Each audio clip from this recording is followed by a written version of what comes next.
ध्यान रखिएगा, आप जितने लोग बैठे हैं, किसकी कितनी रुचि है ये आपको ही पता है, दूसरे को नहीं पता चलता है। भगवान की कथा में कथा श्रवण करने की, दिव्य दर्शन करने की किसकी कितनी रुचि है ये पता चलता है, दूसरा न जाने। और जीव की जैसी रुचि होती है वैसे ही उसका विहार हो जाता है। मेरी मां ने कहा तब कर विमोह नाही राम कथा पर रुचि मन माही। पिछले जन्म वाला मेरा विमोह नहीं प्रभु, अब मेरे राम कथा में रुचि है। अस्तु आप मुझे बताइए निर्गुण सगुण क्यों हुए, अब उनकी सारी लीलाएं हमको सुनाइए। ये मां के प्रश्न है, 14 प्रश्न मां ने किया। और बाबा ने 7 कांडों में 2-2 प्रश्नों का उत्तर दिया है। 7 दूना 14, इतनी राम कथा है। इसी में गोस्वामी जी ने 84 प्रसंग लिखे हैं। 84 प्रसंगों में राम चर्चा विस्तृत है, एक एक प्रसंग। जितना आप सुन पाएंगे सुना पाएंगे उतना सुनाएंगे, बचेगा तो यूट्यूब से फेसबुक से श्रवण करिएगा। कहीं कहीं किसी प्रसंग का विस्तार करते हैं, कहीं किसी प्रसंग का विस्तार करते हैं, कहते प्रसंग ही हैं। आज श्री जन्मोत्सव प्रसंग है, कल बाल लीला, नगर भ्रमण, पुष्पवाटिका, जहां तक यात्रा होगी चलेंगे। ऐसे ही कथा चलती रहेगी। मेरी मां का जब प्रश्न सुना, भगवान शिव के हृदय में समस्त रामचरित अवतरित हो गए। हर ही राम प्रेम पुलकिलोचन श्री रघुनाथ रूप उर्या परमानंद अमित सुख मगन ध्यान रसगंध ओनि मन बाहिर की रघुपति चरित महेश हर्षित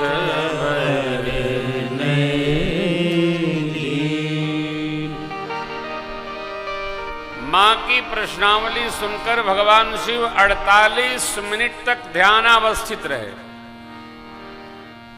फिर मन को खींच कर बाहर लाए। मंगलाचरण प्रारंभ हुआ। देवी, जिसको जाने बिना झूठ ही सत्य भासता है, ये झूठ क्या है? मन जिस व्यवहार को स्वीकार न करे वो झूठ है। अच्छा एक बात ध्यान रखिएगा, झूठा व्यक्ति जानता है कि हम झूठ हैं, लेकिन मानता नहीं है कि हम झूठ हैं। हर आदमी जो झूठ होता है वो झूठ में गवाही बहुत रखता है, लेकिन वो जानता है कि हम झूठे हैं। उपाय परिणाम, यही बाबा कहते झूठ है वो सत्य जाई जिम भुजंग बिन रज। जैसे रात्रि के अंधेरे में रस्सी में ही सर्प भासता है, वैसे ही झूठा सत्य जान पड़ता है। प्रकाश जला दिया आपने, जय जाने जग जाई जागे जथा जिनको जान लेने के पश्चात, जिनको बने परमात्मा को, प्रकाश को, सहज भगवान को, भगवान के दिव्यता को जान लेने के बाद यह जगत समाप्त हो जाता है। जो विवेकी साधक होता है वो उलझन में कम रहता है। अज्ञानी साधक को बहुत उलझन होती है और दुनिया के आडंबर में उसका अनुराग बढ़ जाता है। अनुराग नहीं कहिए, मोह बढ़ जाता है। लेकिन जो साधक है वो अपने है दिव्य ध्येय की ओर तपस्वी जीवन भर विचल चलता है। बढ़ चढ़कर आए आकर्षण, पग पग पर झूमते प्रलोभन, होकर सबसे विमुख बटोही पथ पर संभल संभल चलता है। जीवन भर अविचल चलता है। जिसको जान लेने पर यह जगत समाप्त हो जाता है। जेहि जाने जग जाई, कैसे तो जागे जथा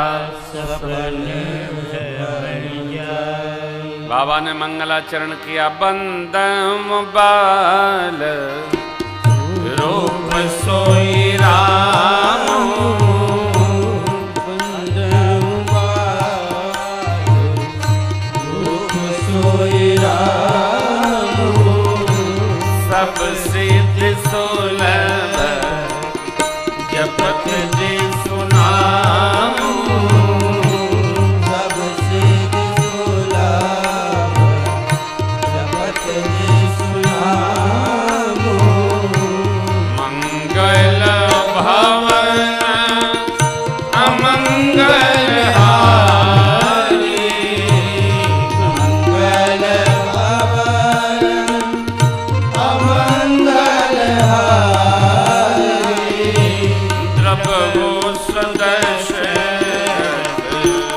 अजित बिहारी, प्रभु सुदर्शन अजित बिहारी, द्रवो सदस्य अजित बिहारी, प्रभु सुदर्शन अजित बिहारी। भगवान श्री रघुनाथ जी के बाल स्वरूप का शिव बाबा स्मरण करते हैं। क्यों? बाल रूप भगवान ही शिव जी के इष्ट देव हैं, जिनके स्मरण मात्र से सब सुख और सिद्धि सहज सुलभ है। प्रभु के चरणों में भोले बाबा ने प्रणाम किया और कथा की प्रधान श्रोता मां भगवती पार्वती जी की प्रशंसा की बाबा ने। धन्य धन्य गिरिराज कुमारी, धन्य धन्य गिरिराज कुमारी, तुम समान नहीं को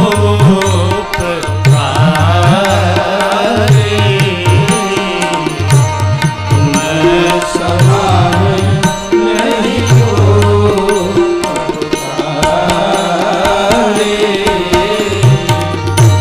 पूछे वो रघुपति कथा प्रसन्नता, पूछे रघुपति कथा प्रसन्नता, सकल लोक जग पाल,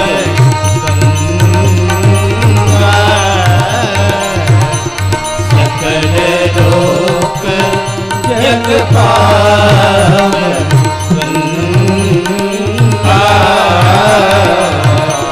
सकल लोक जग पावन,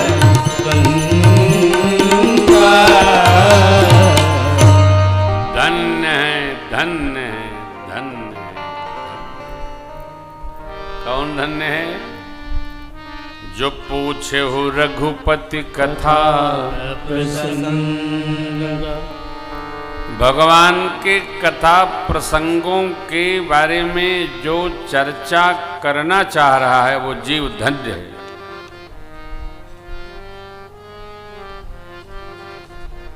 इस कठोर कलिकाल में अभी पहला चरण है।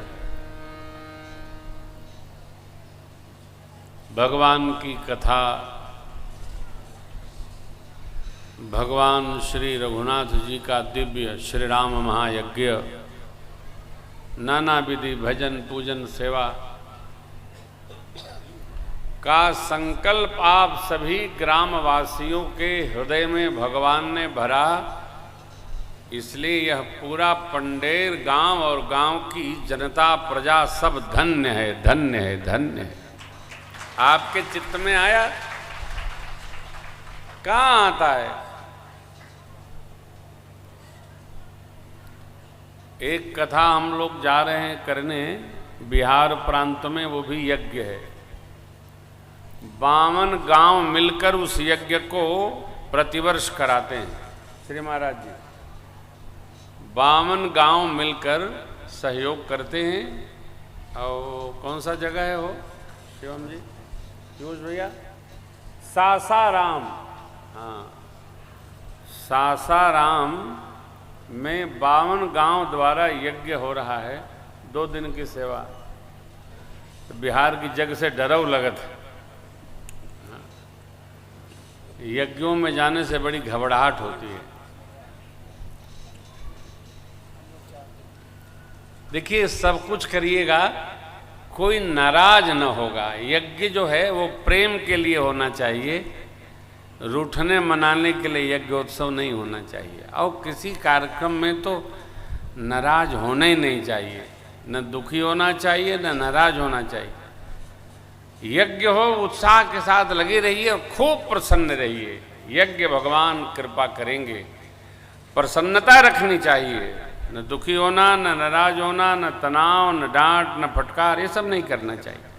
बड़ा प्रेम से उत्सव संपन्न करना चाहिए। और हर प्रकार के लोग भगवान ने सर्वत्र विदा किए हैं, इसलिए सबकी सुननी भी नहीं चाहिए। केवल भगवान की सुननी चाहिए, संतों की सुननी चाहिए, बुजुर्गों की सुननी चाहिए।